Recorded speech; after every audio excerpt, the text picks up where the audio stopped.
What's going on, everybody? This is episode 17 of the NERDcast. My name is Lee, and I'm joined by Will. Hello there. And Danny. Hello, everybody. Usual cast of characters. But, yes, this week we'll be talking about new consoles. Because, I think, well, we're just going to jump right into it. We don't have any witty banter or anything. But, Surprisingly. Yeah. But, yeah. So, the big news was that, the Steam box was announced a little while ago. I don't know the exact date on that, and there's also lots rumors a-flying about the PS4, so I figured it'd be a good time to discuss all things about the new console. So I guess we'll start off. What do you think of the Steam box, and do you think it's a good thing, or what do you think of it? I like the general concept of it, because, have any of you tried Steam Big Picture Mode? No. I played around with it a bit, and that's made for TV, game controllers. So if they can get every game from Steam onto that Steam box, then yeah, this thing will be pretty cool. The only problem is that the Steam box is going to run on Linux, and I don't know if all games are compatible with Linux yet. Quote me if I'm wrong. I really don't know. I don't think most of them are now. The operating system won't matter, other than compatibility wise, but it won't matter because if it's going to be a console, it's going to be the user interface of whatever Steam decides to put in there. So just like the way that it wouldn't really matter what operating system the PlayStation was running on because they have the cross media bar, right? Yeah. So of course everything will probably just run off of like it's a PC. Yeah, I could be totally wrong, but I can see that working. They're going to be using high-end components for it. It's going to be like a high-end PC, and you can almost guarantee every Valve game is going to be on this thing from day one. Oh, I'm also sure. I'm also wondering will it be will you be able to sync your Steam account from your PC onto the Steam box so that any game you previously bought from Steam, you could just play on the Steam box in front of your television? That haven't read anything. If there's anything, please tell me, because I don't know. I wouldn't see why not, but I don't think they've said anything about that. But because why would I want to play, say, Team Fortress 2 on my computer, but when I want to play it on my TV, but I have to re-download? Well, that's actually a terrible example because that game is free anyway. Portal 2. Yeah, let's say if you wanted to play Portal 2 on your TV, and you already have it on your PC Steam account, and you'd have to buy it again. I find that's going back to the whole PlayStation Vita UMD transfer thing. No, for the PSP Go and the PSP thing, where you couldn't play UMDs on the PSP Go, and yet they had no transfer thing, so you had to re-buy the game. Oh yeah, that's right. Which is totally stupid. Yeah, that is so stupid. That would piss me off so much.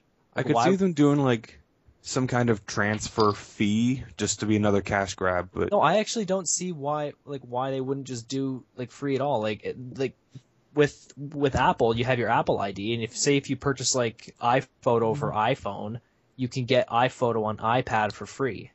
True. Because it's linked to your account. All your purchases are linked to your account. So if you can get if you go to a Steam box or something, and you sign in with your Steam ID, it should come up with all the games you've already bought, or at least if not all games are compatible, all the compatible games that you've purchased can be free. And then other matters come up like storage and all that, but they might say, hey, we might be doing this whole thing in the cloud or something. I don't know, but I'm more curious as to whether or not they have in a ways are you able to download all the games you've already bought? Because I'm really not into buying games I've already purchased. I think more so what you were talking about before, Danny, with compatibility across devices. I think that's more so a debate of, you could go into be that's saying it's false advertising if they were saying if the advertisement for an app, and it's probably more prevalent with Apple, but if the advertisement for an app is you can get it across your Apple computer and your iPad and your iPhone, but you have to pay for each app for that thing separate, then that's not really a feature. Because you need to still buy other things, right? Yeah. So that could be you can't really advertise that, you can use it across all your things, right? But you have to pay for it again 2 more times. So, And I guess that could be the same thing with Steam, right? Because if they start to advertise as like, oh, play your Steam games, and then but I have to rebuy everything, then I'm not playing my Steam games. Yeah. Yeah, you'll be paying the Steam games you buy from the Steam box. Yes. Which, like, I would find would be kind of stupid, but like, see, that's the thing. Like, if they come out with the Steam box and it's like all Steam games are on that day one, and you don't have to rebuy all of them, because like there are people like who have hundreds of Steam games. Because let's face it, when those deals go on, your money is gone.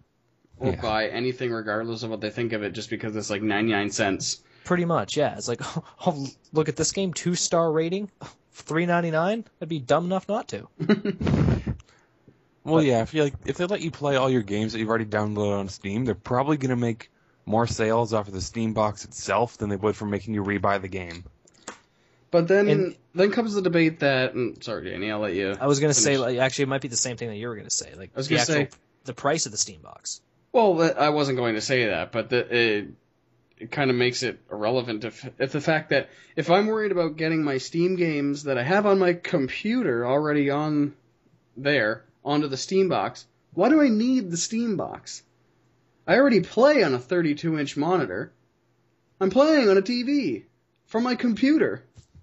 And if you want, you could just take any HDMI cable and route it to your TV. Which is exactly what I do. Yeah. And if you want it, like, you can go to Steam Big Picture mode. Like, that's perfect with your with the controller. Like, because like I said, I was playing around with it, and it's meant for controller. Hell, it's meant for a touch screen. Like, if Gabe Newell somehow decides to say one day that Windows 8 is fantastic, which we know he won't, but let's face it, he said the PS3 was really crappy, and now he's praising that left and right. But like, if they bring out like a dedicated Steam app for Windows 8, that, like, the Big Picture mode's like touchscreen friendly. Yeah. Like, Big Picture mode is like the perfect interface for TVs, and if you just have a long enough HDMI cable, you don't need a Steam box. Like, the Steam box could be a convenient factor if it's like really small, and you just tuck it away in a corner somewhere, and you just turn it on or something. But instead of having like a massive honking tower, but I think that this would come down to marketing. And because, like, if you're looking at it from the standpoint of, I own a PC, I've already dropped $1,000+ on my computer to play these games that are on Steam, and now they come out with a console, right? Well, I don't really need a console because I'm already playing on my computer. So even if it's the best console on the market, which it might be, I don't really need it because I already have my PC. So that brings up another problem. Like, let me finish. If they have if we have the other people that are playing on PlayStation, Xbox, the Wii U, but but if you have people that are playing on this, then and they just hear, well, here's this other console that's just kind of there, and you can play like PC games on it. People are just going to go. The regular casual market's not going to know what to do with that. Like, I don't mean like not be able to use it. I mean not to know what to do with the information that it exists. They're just going to know, well, I don't even know what this thing is, and I don't know why I should buy it. Right? Yeah. Because people who haven't converted over to the PC gaming master race, bow down, right? Wouldn't notice that. It's funny because as I was saying that, I was thinking that, but it's like people who haven't converted over to PC don't know the vast array of games that are there and the quality that you can play them at, right? Yeah. And I think even if you did standardize all the Steam games, so like they would be a set thing, like the consoles do now, like set graphics and set other things like that. I was gonna say, yeah, like what if you can't upgrade this thing? What if, like, because PC gaming is like the only the only game machine that evolves. I think it would be smart for them to make it upgradable. Yeah. Because if they tried to go with the market of releasing one every whatever cycle they decide, considering people are saying that this is the last, like the PS4 and the next Xbox that come out are the last generations of consoles. That's what some people are saying. Yeah. Whether or not that's true, I have no idea, and I really can't see that far ahead, but... We don't have a magic 8-ball to ask, so... Well, I do. I have a magic 8-ball.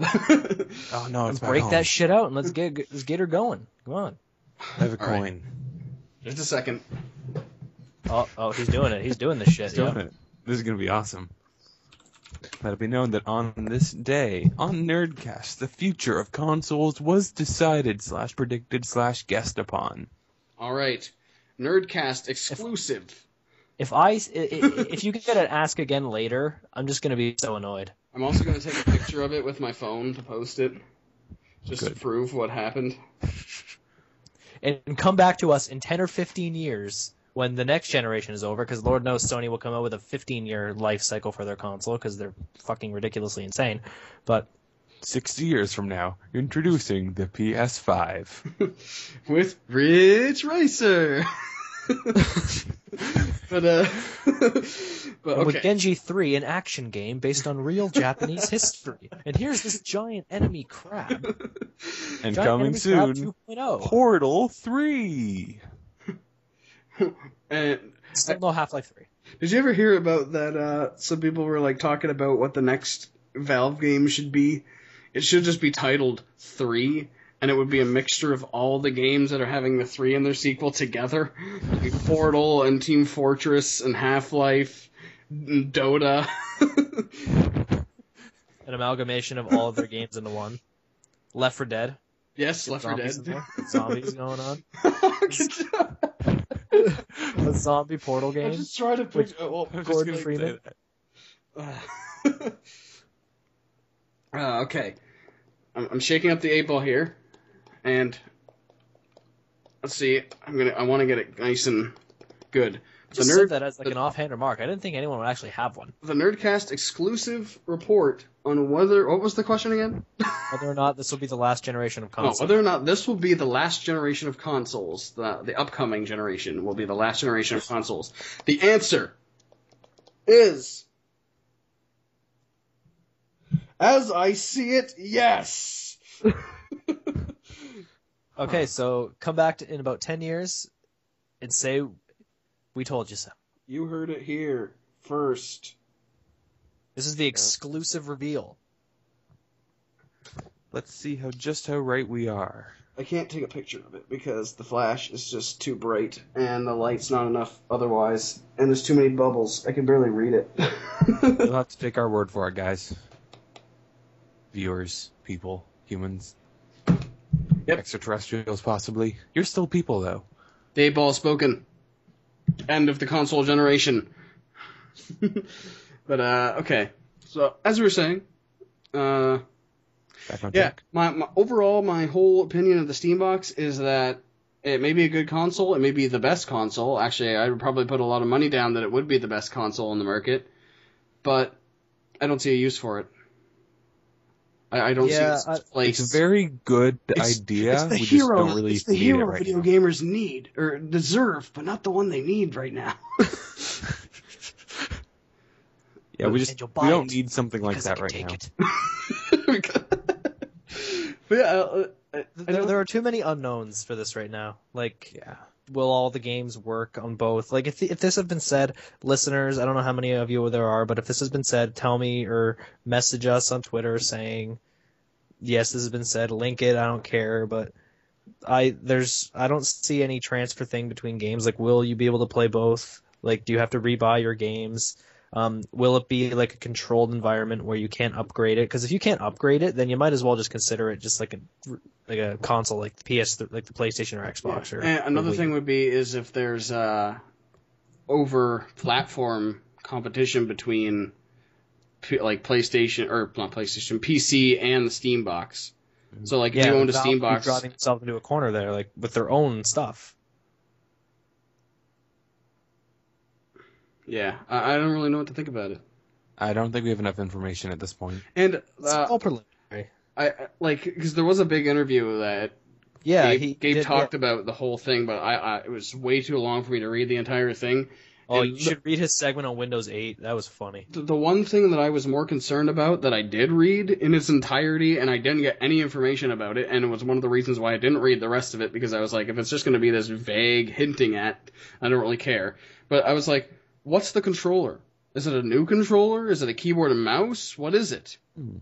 and I read it, and he was talking. He didn't say outright what the controller, if it would use an Xbox controller like the rest of Steam is kind of default set to do, kind of thing, right? Or a PlayStation controller because they were partnered with PlayStation, or what? I would just assume like you could use any like third party controller, Sony, Microsoft controller. Like you're not going to be, it's not going to be a keyboard and mouse because this is the whole point of it. So when I buy a Steam box, I have to buy another controller for it. Or use whatever I have to controller bust out you my have. Mad Cats for it. Yeah, exactly. Bust out that Mad Cats. But that's assuming that I have a console. Well, What if I don't have a console? What if I'm a Well, then I'm I'm people sure who you are like still have a diehard DualShock PC fans. Yeah. Or like you like okay, like let's say this, like what if Valve does this? The Steam box releases any controller will work with it. Any third party Mad Cats, Turbo or whatever the hell they're called, I don't know. Sony, Microsoft, they will all work with it, but the Steam box does ship with a Valve made controller. It just says Aperture Science on it. Yeah, exactly. The Aperture Science handheld gaming device. But what would it be? Like, I want to know, because think about it. The controllers have been stagnant, other than the Wii, but that's different. That's motion controlling. But like, actual input devices have been pretty stagnant because the PlayStation, well, it hasn't changed other than adding dual joysticks and PS1, right?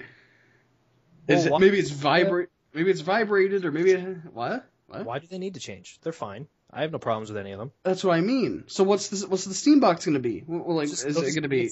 It'll just be like a regular controller. I don't see why they can't do that. But Xbox and PlayStation are so drastically different, yet they both work fine, and people use them, and people don't have any complaints about them. Any major complaints, at least. Right? The complaints are all like, the Xbox controller's too big, the DualShock or the triggers on PS3 are terrible, but that's just people nitpicking. So then, who do you go off of? Do you design it more like the Xbox? Do you see what I'm saying? Like, Yeah, I see what you're saying, but like, they could probably take the best of both, or the best of everything.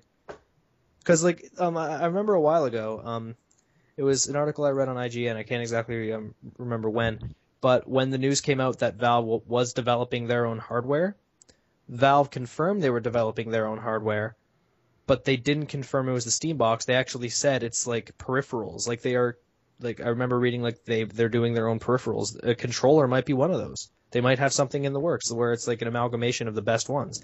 Like take everything that was good about the Xbox controller, everything that was good about the PS3 controller, throw in something else like from like a Mad Catz controller, but Lord knows whatever Mad Catz does is good. And then put it all together and you're good.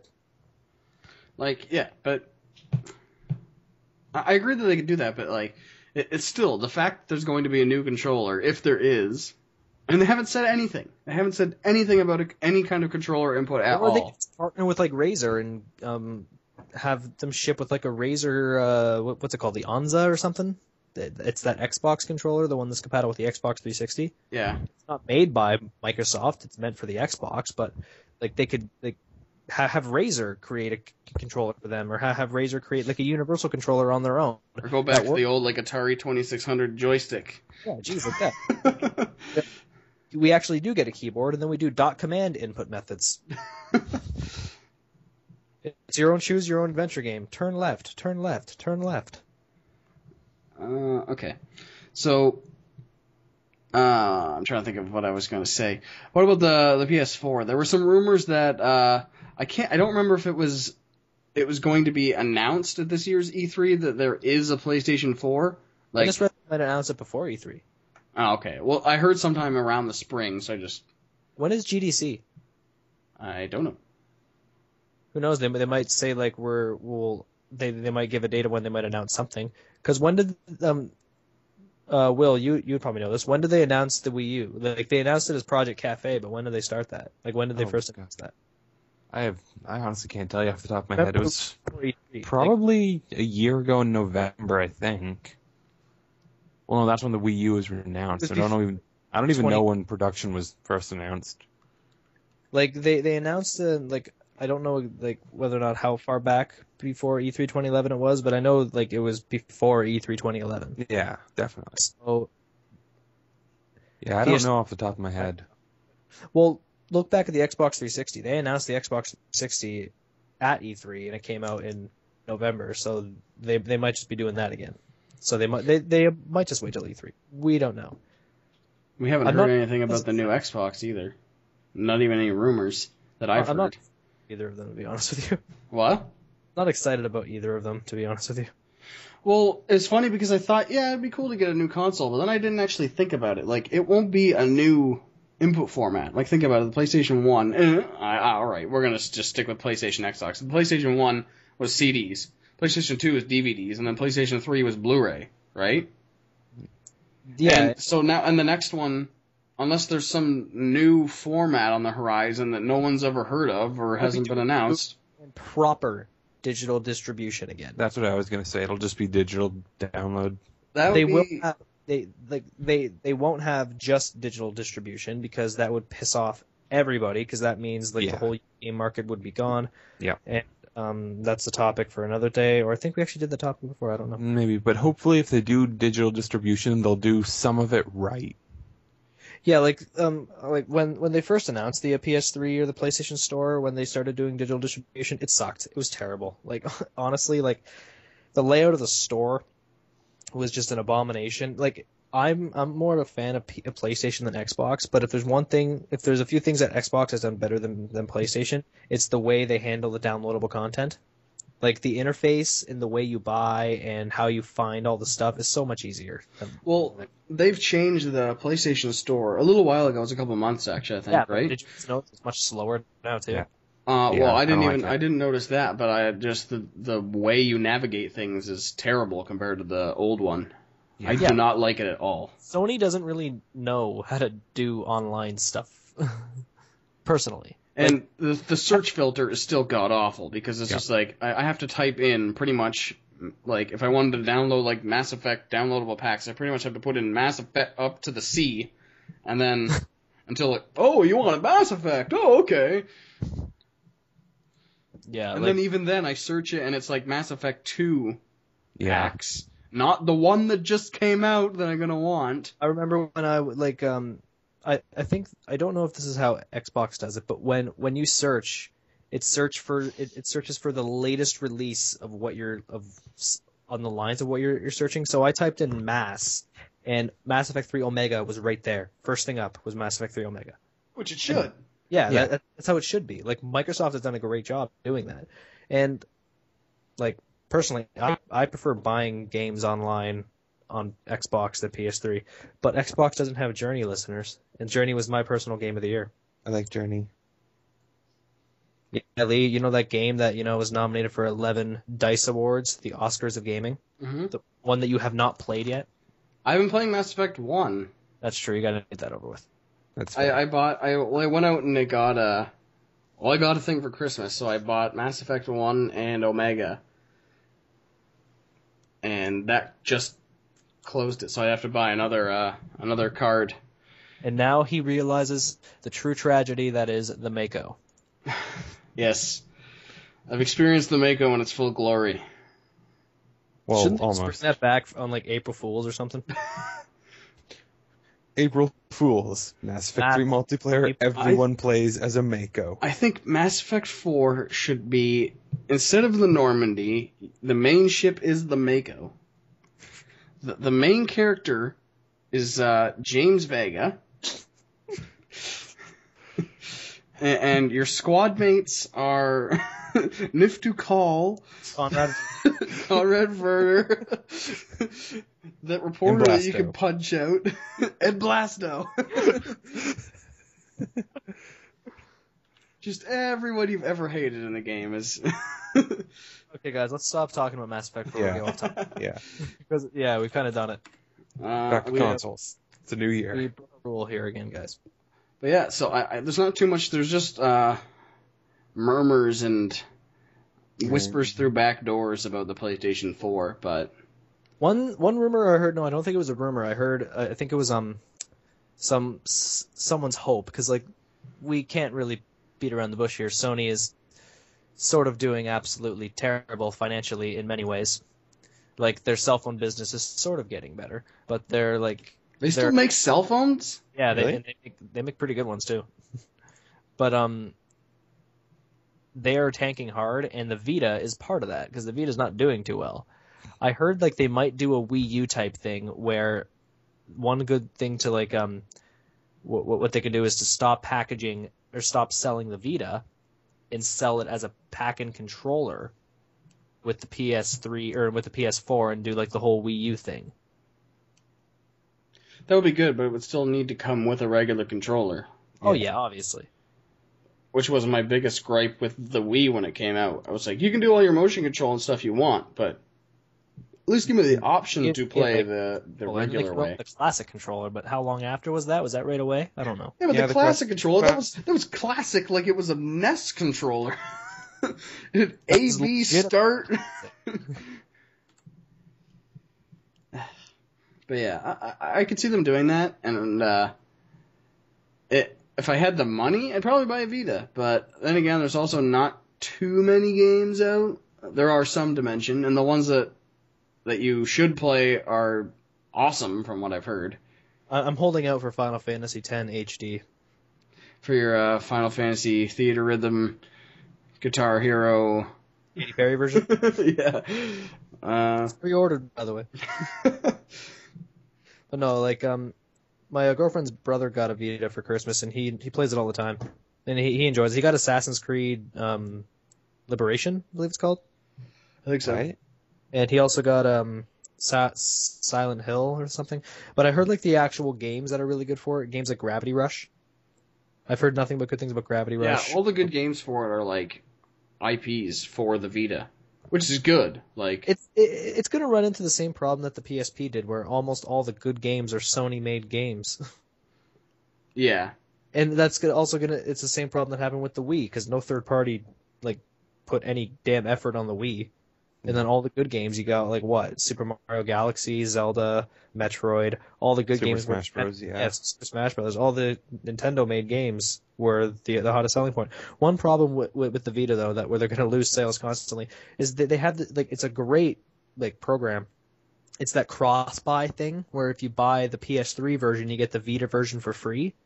They did that with All Stars. They're doing it with MLB The Show, I think. They're doing it with the new Sly Cooper that comes out. And I heard that the next MLB The Show will be the first that it's like seamless Vita PS3 transition. Yeah. So like you could still interact with the two versions, but this one it'll be like you can literally exactly play the same game. Like and that's good, but what's like that's a great thing about cross-buy. Like it gets people to buy a Vita and play the Vita, but that doesn't get them to buy games. Like if they have both, they're going to just buy the PS3 version, and they're going to get the Vita version for free. Which like Sony's in like a weird spot here. They're like at a crossroads. They got to get people to buy Vita. So they have a handheld where people are just getting the games for free. Most of the Sony made games are for free, yeah. But like the only new IP for PS Vita that I remember sold quite well was Gravity Rush. So like they need more games like that. Don't put them on the cross-buy. Make good games for that people to actually play, or do what they did with Assassin's Creed Liberation. Like if you have Assassin's Creed 3 and Assassin's Creed 3 Liberation for the Vita, it's two entirely different stories, but if you have both, it'll detect you have both, and you can get like proper or like alternate stuff, like maybe some extra missions, maybe some like DLC or something. Those are the kind of incentives they should do. I think they tried to do that with Call of Duty Black Ops Declassified, but that only would have worked if people bought Call of Duty Black Ops Declassified. Yeah, I did not hear good things about that game. It was just not good. Well, here's a really good point that someone brought up. The people who developed the game, it was Nihilistic Software, and they also developed Resistance Burning Skies, another fantastic Vita game from what I've heard. But well, I heard the game was good from like, or no, was it like there was either the shooting was not the best, but the story was either decent or absolutely terrible. I can't remember what it was. I've never played it, but like what I'm trying to say here is that Nihilistic Software, they're not a big company. They aren't a big company, and they just released Burning Skies like 8 months ago, and we didn't see a single screenshot of Call of Duty Black Ops Declassified until like 2 months before it came out, let alone a video. So people assume that they developed this game in less than 8 months. Which is That's pretty impressive. Well, it's impressive, but that's probably why it sucks and has so many bugs. Oh, it fits right into the Call of Duty universe, doesn't it? It's a 1-to-1 transition. But Yeah. But I was saying earlier, Oh. like, I'm not excited. I'm not excited about this stuff anymore.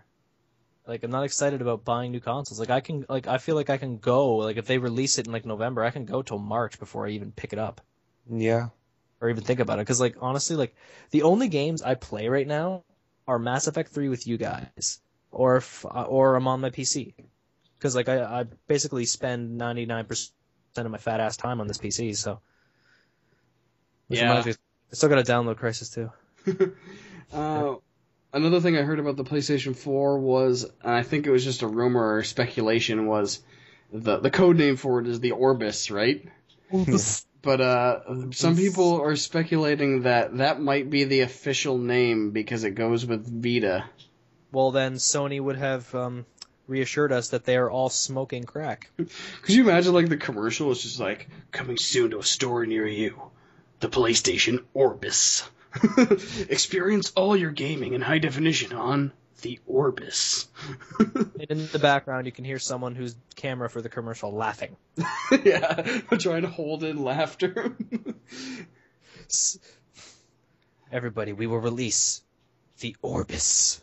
And then the commercial just turns to, like, the VO booth and the guy looks at the camera. Orbis. But no, like, now let's do a quick thing on the Xbox 720. They'll finally use Blu-ray. Hooray! Which is a good thing for Sony because that's just money in their pocket. Yeah, exactly. And I heard all of them will ship with Kinect, which hopefully they do something at least decent with Kinect, but let's face it, it's Kinect they won't. Star Wars Kinect 2, alright? Still in the logical progression in this. Kinect Sports 3, making Rare do something that's not Perfect Dark. Alright. But no, like, Kinect has, like, some good, like, applications where, like, if you can move through the menu with your hand or something.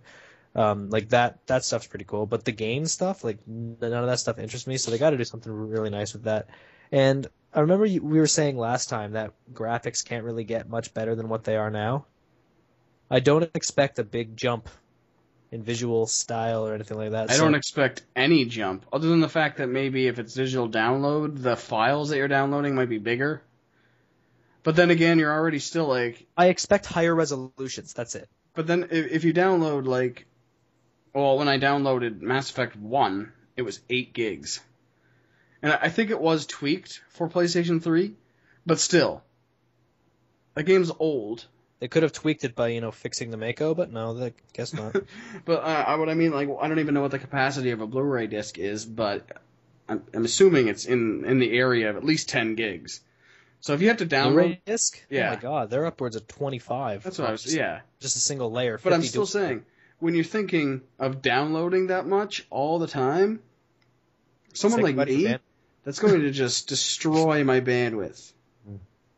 Fun fact about Blu-ray, Metal Gear Solid 4 was the first game to use a dual-layer Blu-ray disc. Carry on. I still haven't played that game, but yeah, I think we've covered everything in terms of console discussion, so you want to move on to our next topic?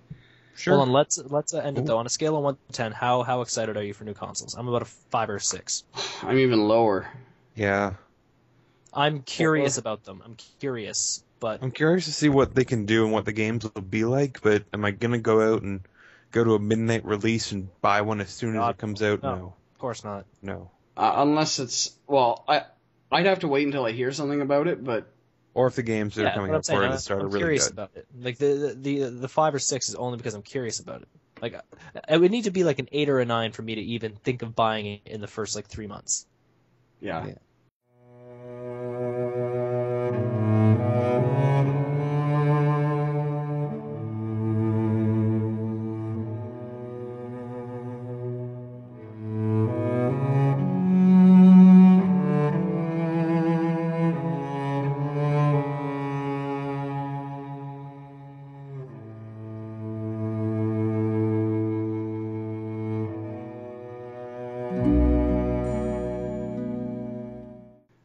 Okay, now is a bit of a joke topic here. Well, it's So not a joke. It's super not a serious. joke. This is a Every- serious topic. But it's Come a on. lighthearted serious. I am Lit- prepared for this. Listeners, Oh, I recommend okay. you take note because this could be useful information. It was probably a couple of weeks ago now. I saw this. It was a thread on Ask Reddit, and the question was, if you could, if there was any kind of apocalypse, which one would you want to survive, and which one would be more difficult, or which one would you want to try to survive in, and which one would be the easiest to survive for you to personally? difficult, or the easiest to the most difficult, and that would be a robot apocalypse, a zombie apocalypse, or an alien apocalypse.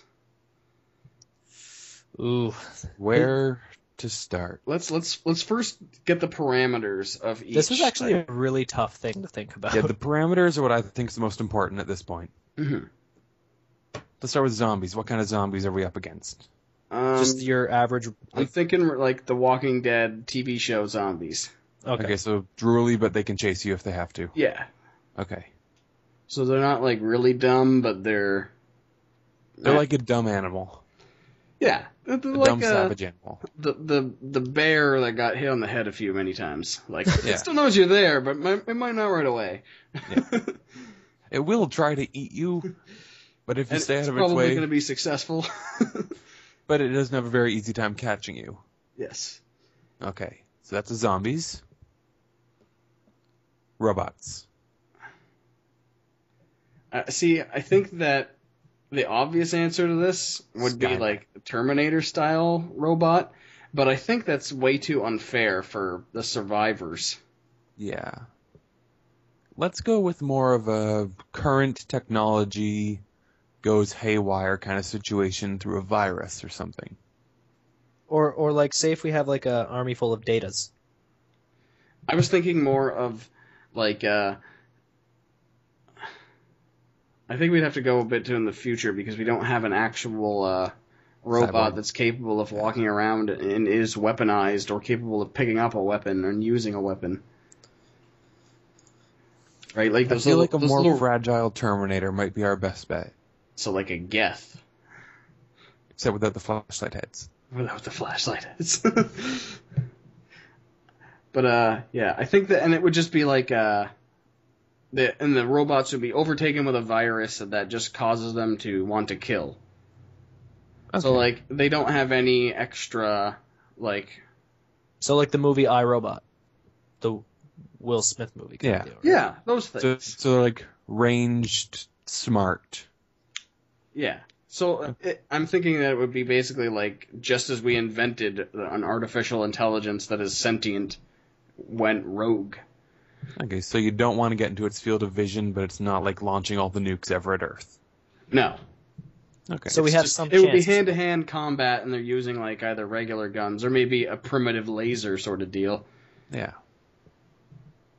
So it's But like then fighting tougher Then- people. yeah. Then again, yeah, they're strong and they're not susceptible to. They don't have to eat or sleep or Like a malevolent overlord. fueled in any way. So it's kind of like everyone's being quarantined to stay inside. Like they're not out for blood, they're just there to control? Yeah, sure. Okay. Trying to overthrow the human race. Okay, I can work with that. Maybe like Matrix style. I've actually never seen The Matrix. Really, it's fascinating. It's just one of those movies that's on the list that I haven't got around to. Danny, you know the story behind that? Which one? Matrix? No, I never. I watched The Matrix when I was like 12. For the and it basically for confused the the living hell out of Matrix, machines have taken over and they're keeping people around as batteries to power themselves because humanity tried to block out the sun to cut off the robot's power source. So they turned people into human batteries. Oh wow. Maybe not that extreme, but Yeah, but Still confused. trying to keep everyone under control. I think it would basically be, again, sort of like the Geth, how they were just basically realized they were going to be enslaved, so they needed to fight back and enslave their slave owners. Okay, I like that. Right, okay. And what about aliens? Can we understand them? Like, do we are we able to like potentially negotiate? We're talking about the aliens now? Yeah, the aliens. Are we talking Close Encounters of the Third Kind or Independence Day? I'm going to say that include War of the Worlds though, like no tripods. No. the aliens themselves, like the actual being, Turians. is close to our physiology. So it's like, I guess, bipedal and But with slightly better technology. yeah. So it's like a squishy robot. I guess. And let's say that their ships. I don't want to say Independence Day because that just seems kind of, again, unfair. Yeah. But they, what's the best comparison? I'm going to say that they have one big mothership that stays in orbit. And the rest are all troop fighters? Yeah. And maybe they have like one or two big boss battleships. So kind of like Battle LA style. I guess. I've never seen that. But That's what it sounds like to me. The other big mothership and cores and stuff controlling stuff, but they're not invincible when you know where to hit them. Reapers. That was Battle Los Angeles is actually like based on a real event. Really? Yeah, it was like a scare. I think it was like, I don't remember the exact year, but there were some weird lights going on over Los Angeles, and the actual military came out. Post-war, and they fired shells and stuff at it. And Yeah, I kind of remember that. But they actually don't know if there's anything there, or they were just firing at nothing. Or if there was something that left. Yeah. They don't know. Probably nothing. Okay, so we're not going with super invincible aliens, but they have enough technology to get to Earth. Yeah. Okay. Well, on the hunt for the resources. sake of argument, their backstory was I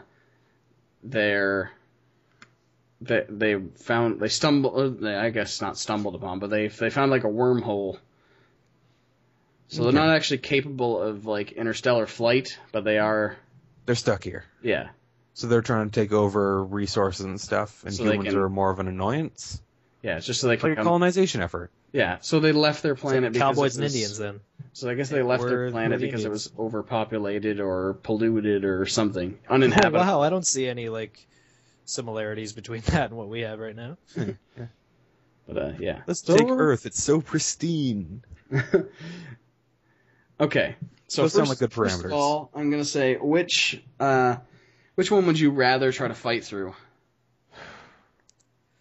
Aliens. Really? Yeah. I feel like zombie would be the easiest to fight through for me. Well, okay, like zombies would be the easiest to fight through if you're a skilled fighter and you have an axe on you the whole time. Or you got half a brain. Yeah. Aliens, like this goes back to what I was saying earlier.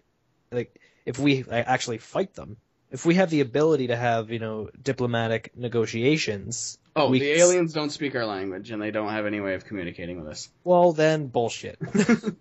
I feel like the aliens would be more of like a supreme military force keeping everything in lockdown. We'll say for the sake of argument that the aliens communicate like through telepathic or hormone kind of communication, so they don't actually like make any noise or look at anything. But you said they do have a mothership, though. Yes.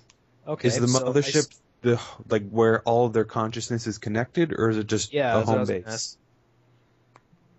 Well, I don't think they're actually like connected consciously. Because if we can launch like 5 or 6 nukes at that mothership and potentially destroy it, that will leave them without. Because I can think of many different type of alien invasions that I've read like sci-fi books about or seen movies about. Yeah. We're going to go ahead and assume that it's kind of like if we were going to invade another planet sort of deal. So like they are able to communicate and live on their own. Okay, so if we blow up the mothership, it's not a crippling blow, or it's a crippling blow, but they're not dead yet. Yes, okay. They would still survive and be able to fight in small bands. Okay. On the planet.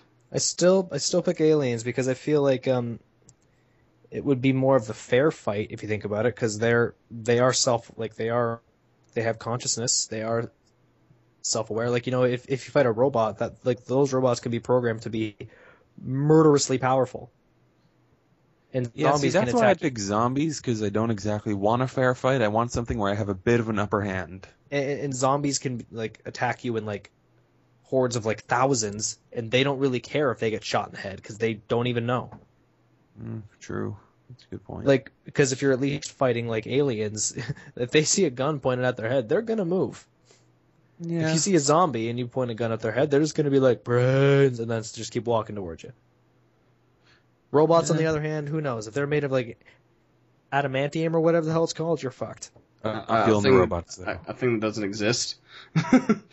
Hypothetical scenario. I'm torn. That's just me. I don't know what you guys think, but I think that the way we set up the parameters is pretty fair on all fronts, but I'm ruling out robots. Robots would just be a pain. Too much. They're too organized. It seems strong like physically. if you were caught, if you had to battle them face to face in your like rugged band of 10 people or whatever that's traveling the wastes, if you came upon a group of these robots that were patrolling, I think that you would have a severe disadvantage. Yeah. Now, just an aside, do you guys remember a while ago when we talked about invading Disneyland? Oh yeah, that we were gonna have that one. we have to we never dedicate a whole actually- episode to that. Let's not get off topic because we're going to actually use I that. just sort of pictured a group of robots trying to take over Cinderella's castle. Do you remember the episode of The Simpsons when they went to the Itchy and Scratchy land and then all the Yes. animatronics went crazy? Yeah, That's what I remember was that. thinking of the first time we were talking about this. Okay, back on remember track. that. So we all agree robots are the hardest to survive. Yeah, basically, Yes. if you have the opportunity, if you're fighting a robot war, you're pretty much doomed. Like, the only thing you can think of is that if they have, like, if you can, like, shut them all down simultaneously, that's the only thing I can think of that can stop them. Yeah, for them to gain that kind of consciousness, they'd have to already have shut that down. Yeah, like, basically, there's no way around this, at least as far as I'm concerned. I'd As far as rather I see, fight- I can't see a I'd- way around it. I'd rather fight something with brawn than something with brains. Yeah, so what have we decided so far? Like, zombies are weak, but they attack in groups and don't give two flying Zerglings. fucks about a gun. They're like Zerglings. They are an unstoppable force because they won't relent. Yeah, like, you can't intimidate a zombie. No. At least if you're, like, fighting an alien, and you, like, if you're fighting, like, an alien army, and say, for instance, you want to do, like, a shock and awe campaign, you can just completely, like, drop nukes on wherever base they are, and they will actually be intimidated. Yeah, but then Aliens, again, I these feel like, would aliens be- are stuck here, and the only option they have is to take over this planet. Well, Death, like, even if their species dies, is the only option they have. So I then- feel like then they'd it be is an a extremely literal fight to the organized death. military force. Yeah. So they'd still have some brawn. I feel like we have, like, zombies are a lot of brawn, and then aliens are brains and brawn, and then robots are just brains. And you also have to take into consideration that even if you're fighting like an army, technically you're trying to infiltrate the line and find out information that can bring them down, right? That can bring them down behind without conflict. But there's no way of doing that with the aliens. You can't negotiate with turncoats of these aliens because you can't communicate with them. Can't go into their main base because it's up in space. And we don't really have technology to make it to their mothership and back. Mhm. They don't understand any gesture that we have for peace, nor would we understand theirs. Not that they'd probably have any. Right? You would have to fight the fight. Yeah, you have no choice. Kill or be killed. You would, and Hold it would the be line. you would have to fight until you died or the last one died, the very last one. And then you have to blow up the mothership. Or you could just use it for Yeah, use it as space reverse base. engineering. And then you go to their home world and take over their polluted world. Yeah, I wouldn't want to start that again. Really not recommended. Considering Well, sometimes probably always at the least half of our population would be decimated by this global war, And their population is already massive to begin with. an Well, not to offensive mention- probably wouldn't be the best idea. And not to mention the potential first strike. Because like I think the first strike wouldn't matter when 12 billion aliens go up against a decimated Earth. No, I'm talking about like the aliens coming in for the first strike. Because all I can think about is just, have either of you read Ender's Game? No, No. but I've heard of it. Okay, I'm reading through a prequel series right now where the aliens are first coming to Earth, and from what we understand from the other books in the series, the aliens only came as like a colonization effort, and one of the first things they did was attack China and just decimate the entire area. I don't know. I just feel like that would be kind of devastating. But yeah, and we'd have to assume that even if they did land in peace, if there was absolutely zero way of communicating with them, the average person isn't going to know what to do. Yeah. And I chances just picture are, like a hick starting this war. Like they come here in peace, everything's okay, and then just some random hick who's racist towards aliens just shoots them in the head, and everyone just goes bananas. or even if it wasn't that, even if you were fully benevolent and wanted to help them, if you had no way of communicating them, no way of knowing what gestures, no matter how subtle, could offend them. Once again, that reminds me of Ender's Game. You go to shake their hand and they start killing you. Yeah, because that Shaking could be your hand is a declaration of war. Yeah, it could be, right? You We have never no know, way yeah. of knowing, right? They have different customs, yeah. I think that just from discussing this, if I had to choose, I'd pick zombies, regardless of difficulty, just because I think the mental difficulty of fighting that war would be way too great. Yeah.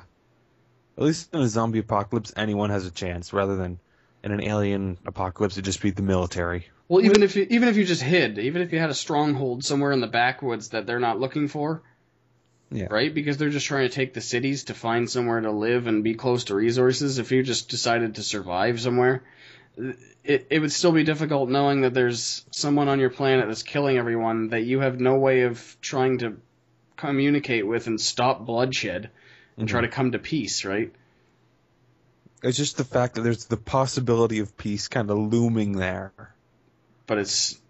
We will always have scientists trying to work for it. Like, it'll just be like learning a different language, but much harder. Well, I watched a show one time. I think it was like one of the curiosity things that they have on Discovery. Yeah. And it was talking about like a hypothetical first contact and what would happen. And it was basically saying like you would have to pretty much like try to show like the best way to communicate would be to, because they said that it was like, all the stars emit a certain frequency, and if you like compact it, it's actually like an audible sound, because it's like such a low and drawn out noise. It's just like a hum that you wouldn't even notice, but if you like close the wavelength, it actually changes.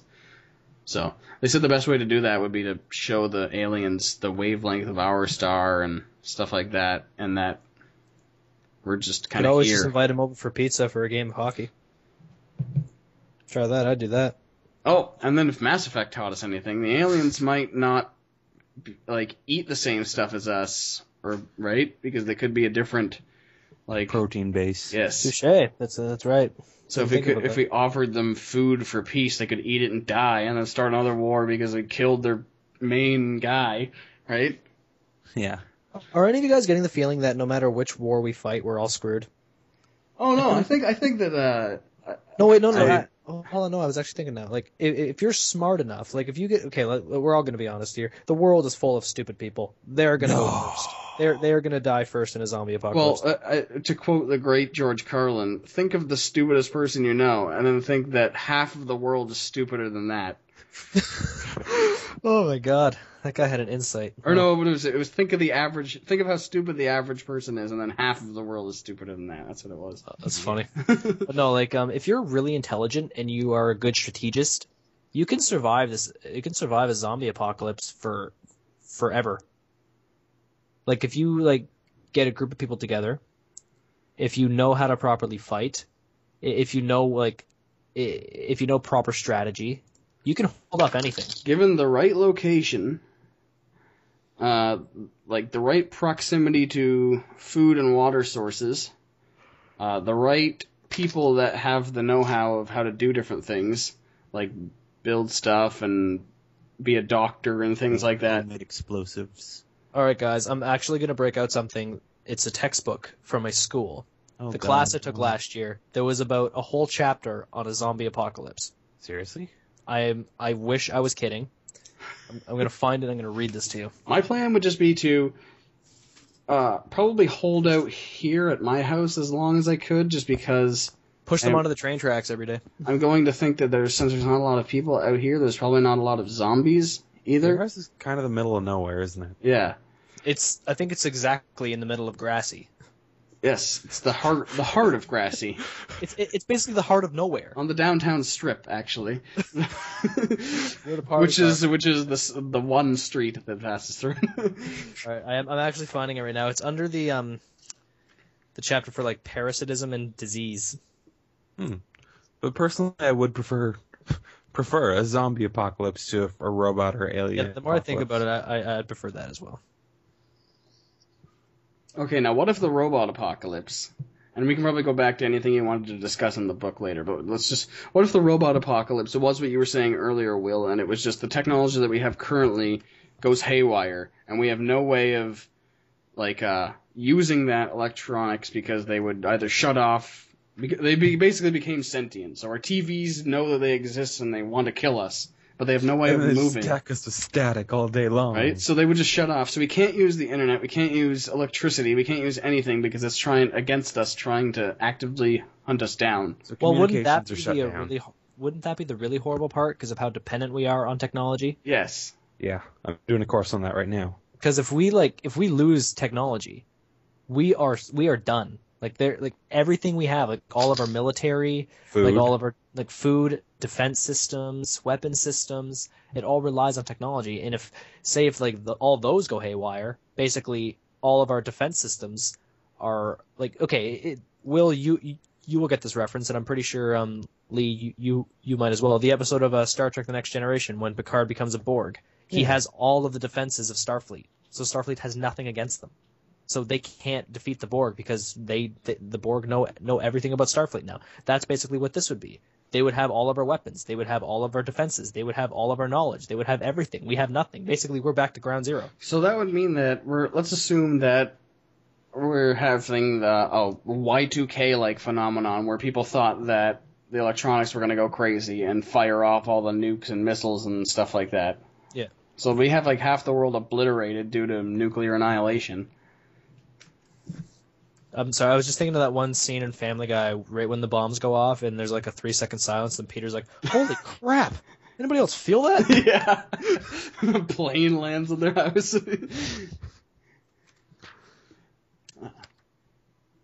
But Still looking for that, so if you guys want to keep talking, I'm looking for the zombie thing. and Oh, I found it. we can laugh about the 2012 prophecies now, and even then, which I did, but Yeah.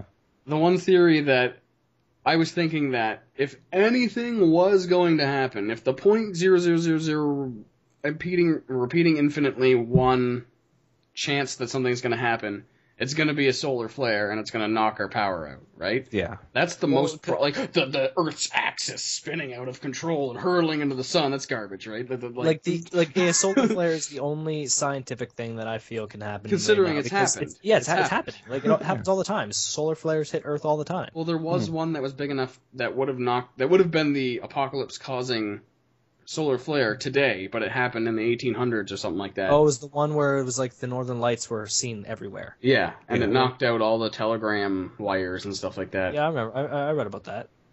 That would have been absolutely devastating. Oh, it would be apocalypse. It would be an apocalypse. Yeah. This is what I don't get right now. Why? We're trying to advance technology, yet I don't see any clear plan on what would happen if we just lose it all in one fell swoop.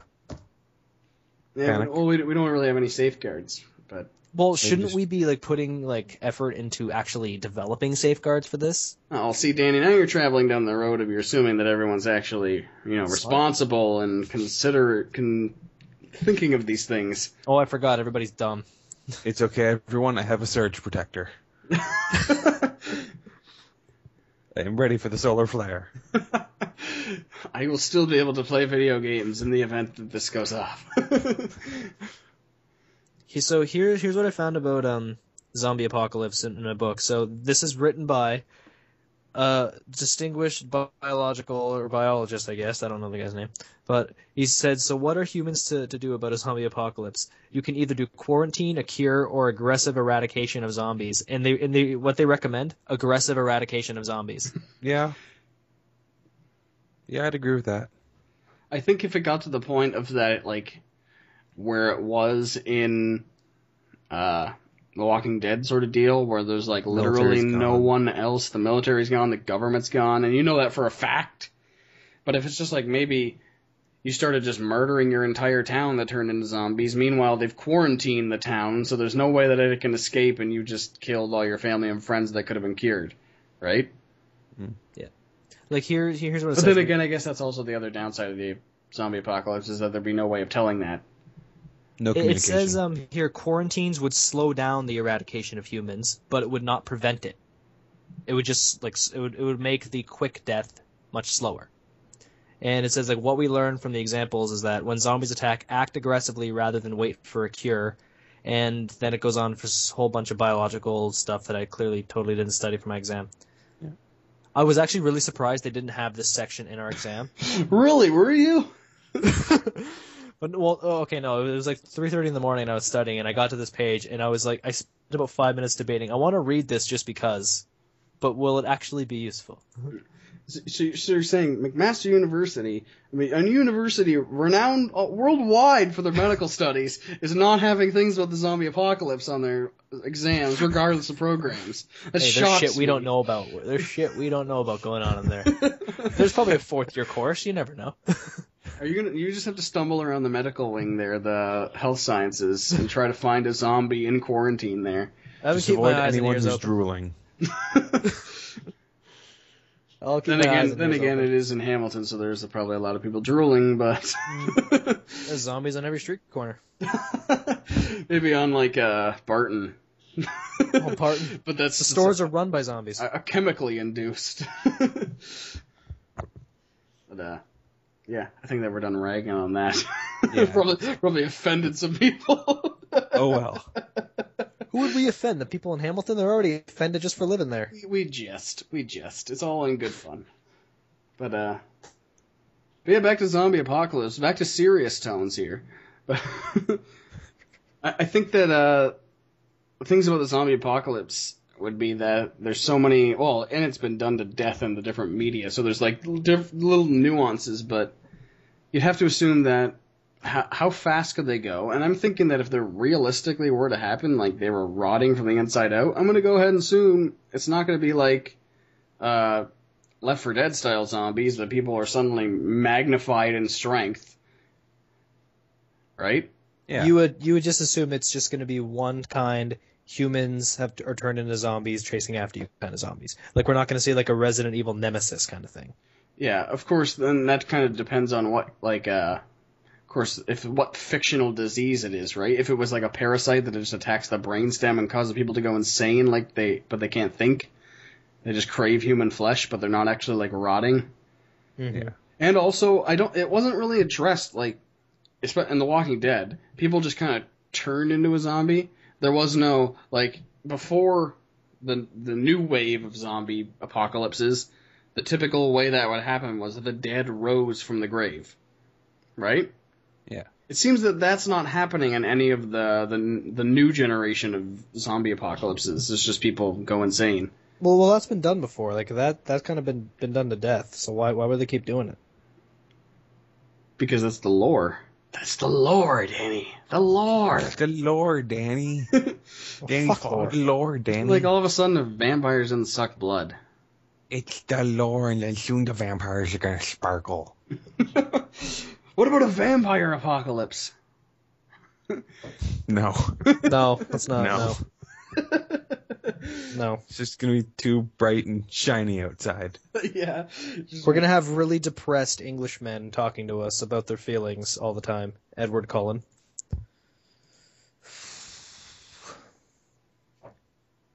Okay. I'm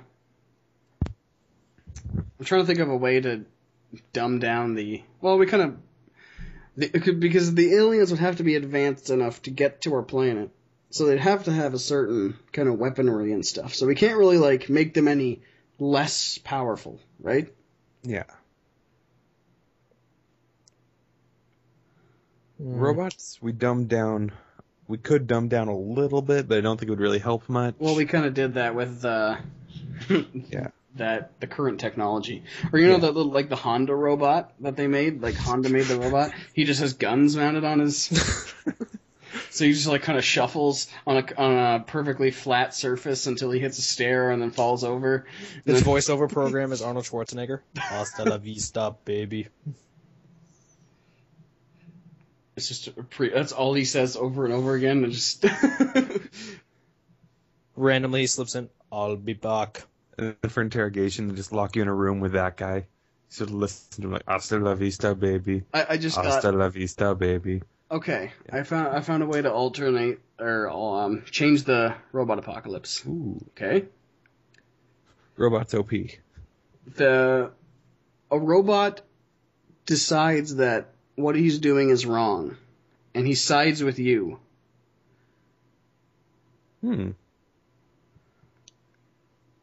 And all the robots can be diffused using the GLaDOS Wheatley thing and saying Really? an unprovable statement, and it would just The fire them. stalemate resolution button for every single robot. I booby trap the stalemate button. No, like so if you said like this statement is false or something like that, some like a circular statement that would just make their brain explode. Oh man. Just type everywhere, "This statement is false." Okay, but yeah, okay. Let's go with that. Hold on, I was You just have thinking a something, robot. though. A robot joins your side. What about then? I was just thinking about that. Like, if will all the robots that are in this war, would they be the same? Like, would they be like the same robot all throughout? So we're battling like 100,000 of the same type of robots. Yeah, they would just be like the iRobot kind of robot. Well, then, if they are all the same and they're all programmed the same, wouldn't they all eventually realize that what they're doing is wrong? Because if one robot realizes what it's doing is wrong, because in the end, it's still programmed. It's still programming. It's still like a computer. Yeah, We're but going to assume that if it's they have self-aware. sapience, though, they'll be able to develop free thought. Like, not every person thinks alike. Why should all the robots think alike? Programming can be rewritten. See Edie. Yeah, but then again, you're going to think that this robot has been enslaved, right? Yeah, true. And that he's basically been brainwashed, for lack of a better term, to think that humans are evil by his other robot people. Because who's to say that the robots can't reprogram themselves, right? Mhm. Yeah, that's true. Of course, at that point, the robots might just start building more obedient robots. Robots start building Geth Primes. They just all group together and make like a giant transformer kind of thing. I'm trying to think of what that was. We're battling a whole bunch of pawns, and then Megatron. What was it? It wasn't Transformers that they all got together and made one big one. Was it? Power Rangers. Oh, yeah. Wasn't it Power Rangers like they all had their Zords? And Oh, they yeah. would become like a Megazord or something? Megazord! I had a Megazord action figure. I had Power Rangers the first movie, and I watched it like less than a year ago, and I was like, well, you know what? My 5-year-old self would be loving this right now. My 20-year-old self is a little bit awkward right now. A little bit disturbed. So, in conclusion, do you think that, given the original parameters... No, we still didn't even weigh in with the news. So we have a robot on our side, and all the other robots are still bent on destruction. But this robot there's the off chance that he may be able to convince other robots to join his plight. Or, like, not just convince other robots, but teach us how to reprogram the robots. Yes. Or forcibly hack that robot. Or just Or turn them they're off injecting completely. Like say this robot, like the central processing unit in this robot can be used, like we can create like an algorithm which shuts them all off completely. Yeah. This robot basically broke the ranks and approached you and said, whatever you need to do to stop this, I will help you. And like I'm actually thinking right now, one robot defecting to your side, you That's can enough. end that war. You can end it because you can use their own technology against them, and you can just shut them down. Okay, so what about now then? What's the easiest one to survive then? I with those parameters, I would say robot. Because if you have like 100,000 robots and they are all self-aware, like Will said, they all can like think differently. At least one robot is going to see what's going on and like decide to like not fight against you but fight with you, and then just use that robot against them. I find that to be a much easier thing. I think if it were to happen tomorrow, in a perfectly realistic sense, We're all screwed either way. I would still prefer the zombie apocalypse. If it were to happen tomorrow with me as I am right now, still wearing my jeans, I would pick zombies. I think so. I think like I'm not say thinking zombies like before. a movie. I'm thinking perfectly realistically. I would pick zombies. Yeah. Before you brought up that new robot parameter, I was settled on zombies. I just think like if you can convince that robot to help you reprogram them or shut them down just like that, then it's all over. Because then that's not survival. That's ending a war. As far as survival goes, for tomorrow, taking it one day at a time, I would pick zombies. Yeah, but in all of these situations, society is going to essentially collapse. Yeah. There's going to be mass death. Yeah, because before that one robot defects, we're gonna have a war, and we're gonna be getting our asses kicked. Mm-hmm. We're gonna lose. Like, it's not gonna be considered a win. It's gonna be considered like what's the term I'm looking for here? I kind of forget the term. Survival. No, the survival comes after, because like after we like disable them all, then we have to rebuild. Then we have to survive what's left of planet Earth. And hope it doesn't look like Tachanka. For Tachanka! For Tachanka! Oh, they're dead! But, yeah. I don't know. I still think zombies. Yeah, I'd pick zombies. I will go with robots. You and your being different. Me and my logic. Although even if you notice, like, some of the shows kind of... or shows and movies and any kind of zombie fiction still kind of breaks its rules on occasion. Because it could be like... one episode it would be like, the tiniest little scratch from a zombie claw will be... like, will cause you to have the virus. And then other times it'll just be like, yeah, I just totally got bitch slapped by this zombie and like... or you get the zombie's blood all over you, and then one episode getting a drop of blood on you pretty much kills you. Yeah, and what about like when they smear the zombie guts on themselves? What if you had like a tiny little minute paper cut or like an ingrown hair or something like that? That was an open hole in your body that just allows the guts to get in. Wait a minute, what if the zombies are like in the movie Warm Bodies that's coming out, where a zombie becomes more human again? What? Have you ever seen the trailer for that movie? No. No. Do I want to? I've seen the trailer. It looks so tongue in cheek and cheesy, but the movie's called Warm Bodies, and it's like a zombie apocalypse. But one of the zombies starts to fall in love with one of the humans that survived. I'm offended.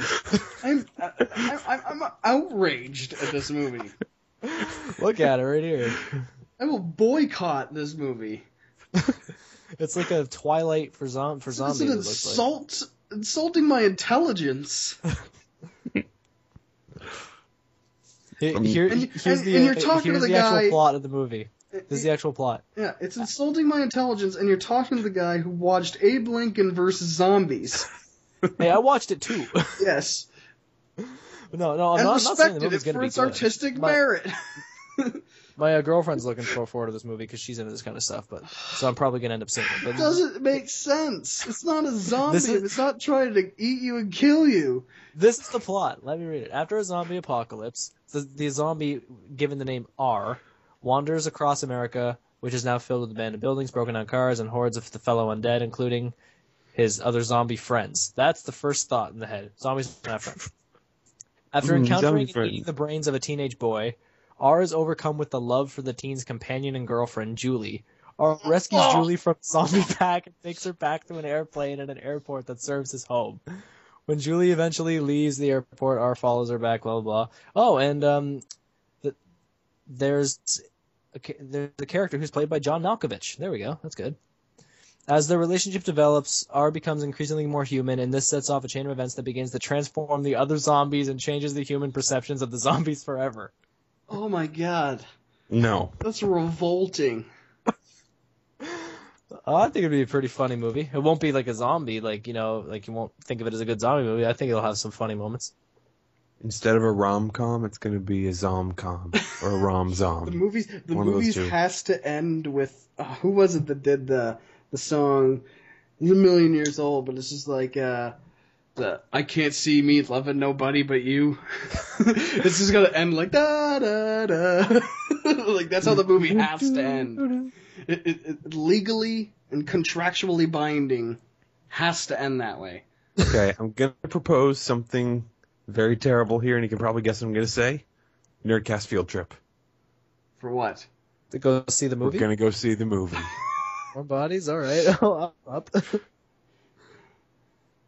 There might need to be alcohol involved. Yes. or just sedatives and barbiturates. We can bring you some Tylenol, Lee. We're going to see like a midnight show and be bombed. Might need to just graduate to like Valium or something like that. Just inject some sort of chemical into us. I'm going to end up seeing it twice. Sucks to I'm be going to have to go you. with my girlfriend. Just spoil it the entire time. See, it'd be funny, because you could say that the main character dies at the end, but he's already dead. Yeah, how can Okay. this get? How can this be tragic? It's not. It ends happily. All the zombies love each other, and there's a massive zombie orgy. So it turns from a rom-zom, a zom-com, as Will said, into a zombie porno. Okay, back on track. Of the first three parameters, which one would you prefer to survive in, and which one would be the hardest? Of the initial parameters, we gave zombies. Yeah, zombies was the initial parameters. I think that was 3 out of 3. I think we all agree on the order. Zombies, aliens, robots. But then after the second parameters, I would go robots, zombies, aliens. I would probably go zombies, robots, aliens. I agree with Will. Although it's close. It's very close. It's definitely close. I still just think if you can get that one robot on your side and you can just reverse engineer and then just shut them all down or something. Yeah, but that's just an off chance. Yeah. It's not guaranteed. It's guaranteed that I can at least club one zombie upside the head with a Would you rather? Well, blunt then object. it's a risk reward thing. Then would you rather fight for years against a zombie apocalypse, or who knows? Potentially a robot would figure it out in 6 months, and then after that 6 months, boom, a day later they're all gone. Or you're taken as a slave and for the rest of your life. Human You know, battery. you didn't have to say that, okay? All right. I think we've discussed this enough.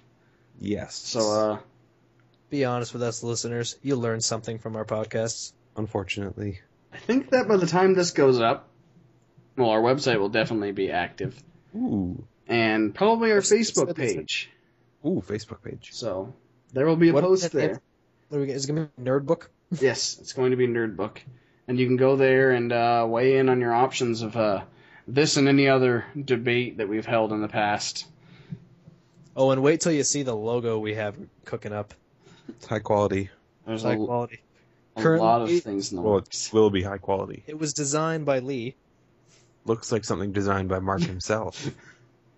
I channeled Speaking a bit of of Mark.